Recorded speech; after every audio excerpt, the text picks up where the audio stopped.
Of let's read our question, and that is what are the characteristics of prokaryotic cells. So इस question में हमें prokaryotic cells के बारे में बात करना है और उनकी कैरेक्टरिस्टिक्स के बारे में बात करना है।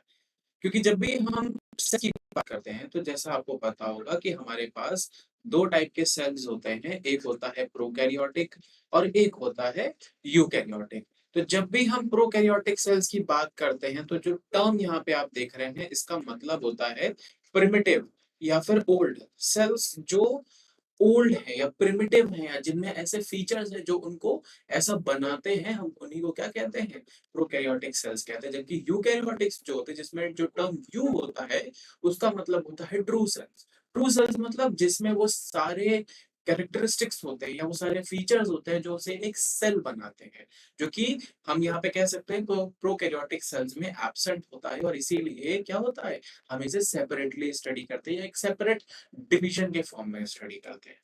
अब अगर हम यहाँ पे अपना सबसे पहला कैरेक्टरिस्टिक लिखें प्रोकैरियोटिक सेल का, तो जो पहला कैरेक्टरिस्टिक है कि ये सिंगल सेल्ड होते हैं। Most of the prokaryotic cells are single celled organism और they have a single envelope type system. Envelope basically the membrane. Because they have a single membrane, so obviously they are single celled organism. यानी ये एक क्या है, unicellular type के organisms होते हैं। और ये इनका बहुत कॉमन कैरेक्टरिस्टिक्स है कि जितने भी प्रोकैरियोट्स आप देखेंगे जनरली वो कैसे होंगे, सिंगल सेल्ड। इसके बाद हम इसके दूसरे कैटेगरी पर या फिर हम कह सकते हैं इसके दूसरे कैरेक्टरिस्टिक्स पर आते हैं, जो कि अगेन एक बहुत इंपॉर्टेंट कैरेक्टरिस्टिक है कि they lack the membrane bound cell organelle. They lack membrane bound cell organelles. That means ऐसे सारे ऑर्गेनेली जिनमें मेम्ब्रेन प्रेजेंट होती है वो एब्सेंट होते हैं। चाहे आप क्लोरोप्लास्ट ले लीजिए, चाहे आप माइटोकॉन्ड्रिया ले लीजिए, गोल्जी एपरेटस ले लीजिए, एंडोप्लाज्मिक रेटिकुलम, कोई भी सेल ऑर्गेनेली जिसमें मेम्ब्रेन होती है वो यहाँ पर नहीं प्रेजेंट होगा। तो फिर क्या प्रेजेंट होगा, ऐसा सेल ऑर्गेनेली जिसमें मेम्ब्रेन ना हो। तो आप यहाँ पे हमारे पास ये क्या हो जाएगा, थर्ड पॉइंट हो जाएगा कि दे हैव राइबोसोम्स। एंड वो भी कैसा ribosome, they have 70s type of ribosome. इनके पास कैसा राइबोसोम होता है, इनके पास होता है 70s टाइप का राइबोसोम। और जबकि हम अगर यूकैरियोट्स की बात करें तो उनके पास 80s टाइप का राइबोसोम होता है। ये एक सेंट्रीफ्यूगेशन टेक्निक होती है, जो टर्म आप एस देख रहे हैं उसकी यूनिट होती है जिसे हम यूज करते हैं यहाँ पे कि हमें किस यूनिट पर हमारा जो राइबोसोम है वो हमारे मिक्सचर में हमें मिला है। तो जो यूक प्रोकैरियोटिक सेल है वो उसमें हमें 70s में मिलता है। तो इसीलिए जो टर्म हमने यहाँ पे रखा है वो क्या रखा है, 70s राइबोसोम, क्योंकि ये एक ऐसा ऑर्गेनेली जिसमें मेम्ब्रेन नहीं होती है, इसीलिए यहाँ पे प्रेजेंट होता है। अब अगर हम अपने फोर्थ पॉइंट पे आए, जो कि अगेन बहुत इंपॉर्टेंट पॉइंट होगा, कि जब भी हम यहाँ पे बात करेंगे प्रोकैरियोटिक की, तो दे लैक न्यूक्लियर एलिमेंट्स। ऐसा कोई भी एलिमेंट जो न्यूक्लियर होता है या न्यूक्लियस से रिलेटेड होता है वो एब्सेंट होता है। एग्जाम्पल, न्यूक्लियर मेम्ब्रेन एब्सेंट हो सकती है नहीं, हम कहते हैं यहाँ पे होती ही है। एंड न्यूक्लियर पोर एब्सेंट होते हैं क्योंकि वो भी क्या है, न्यूक्लियर मेम्ब्रेन से रिलेटेड है या न्यूक्लियस से रिलेटेड है। न्यूक्लियोलस एब्सेंट होता है। और ऐसी सारी चीजें जो मैंने बताई जो न्यूक्लियस से रिलेटेड या न्यूक्लियस में प्रेजेंट होती हैं वो सब एब्सेंट होती हैं प्रोकैरियोटिक सेल्स में। अब हम बात करते हैं यहाँ पे अपने नेक्स्ट कैरेक्टरिस्टिक की, जो कि है कि हम जब भी यहाँ पे बात कर रहे हैं कि भाई जब न्यूक्लियर एलिमेंट्स एब्सेंट है तो फिर डीएनए कैसे प्रेजेंट है या फिर डीएनए की कैरेक्टरिस्टिक्स क्या है। तो यहाँ पे जो डीएनए होता है वो नेकेड होता है। डीएनए इज नेकेड बिकॉज उसमें कोई कवरिंग ही नहीं है, कोई न्यूक्लियर मेम्ब्रेन ही नहीं है। तो कैसा है डीएनए, डीएनए नेकेड है।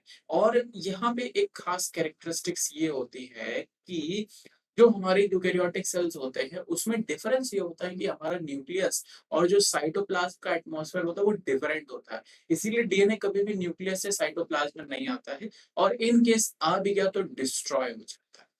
इसीलिए वायरसेस जो होते हैं जनरली सरवाइव नहीं कर पाती है, उन्हें डिफरेंट स्ट्रैटेजी लेनी पड़ती है, या फिर इसीलिए उनके पास प्रोटीन कोट होता है, क्योंकि वो इस चीज को थ्रू द एवोल्यूशन समझ चुके हैं कि सेल के एटमॉस्फेयर में या साइटोप्लाज्म के एटमॉस्फेयर में डीएनए की अडेप्टेबिलिटी या डीएनए का सर्वाइवल पॉसिबल ही नहीं। अब डीएनए नेकेड है, और एक और बहुत इंपॉर्टेंट चीज है कि डीएनए जो होता है वो कॉइल्ड भी होता है, या फिर हम उसे सर्कुलर कह सकते हैं। अब इसका मतलब क्या है?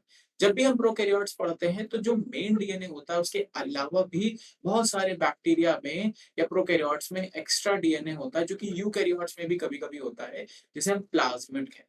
और प्लाज्मिड जो है वो बहुत इंपॉर्टेंट है when it comes to the recombinant DNA technology. तो जो डीएनए, वो जो प्लाज्मिड जिसकी हम बात कर रहे हैं, वो कैसा डीएनए है? वो है एक कॉइल्ड या सर्कुलर डीएनए बेसिकली। तो एक मेन डीएनए होता है, और उसके अलावा एक कॉइल्ड डीएनए भी बहुत सारे प्रोकैरियोट्स में अवेलेबल होता है, बट दोनों ही साइटोप्लाज्म में प्रेजेंट होंगे ऑब्वियसली, क्योंकि कोई न्यूक्लियर मेम्ब्रेन है ही नहीं। इसकी वजह से एक बहुत इंपॉर्टेंट चीज होती है जिसे हम यहाँ पे लिख सकते हैं, कि जो ट्रांसक्रिप्शन और ट्रांसलेशन होता है वो आपका साइटोप्लाज्म में ही होता है। Transcription and translation occurs in translation occurs in cytoplasm. अब ट्रांसक्रिप्शन क्या है?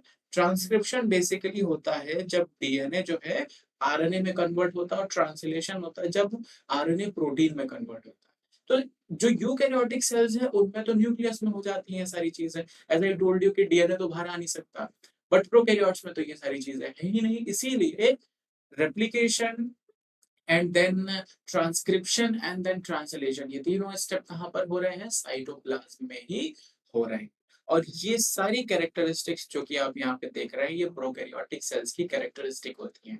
That is, they are single celled organism, they lack membrane bound cell organelle, they have 70s type of ribosome, they lack nuclear elements like nuclear membrane, nuclear pores and nucleolus, and DNA is naked and coiled, which is also circular, and the transcription and translation occurs in cytoplasm। और इसका reason बहुत simple सा है, अगर आपको ये ध्यान है कि they lack nuclear elements।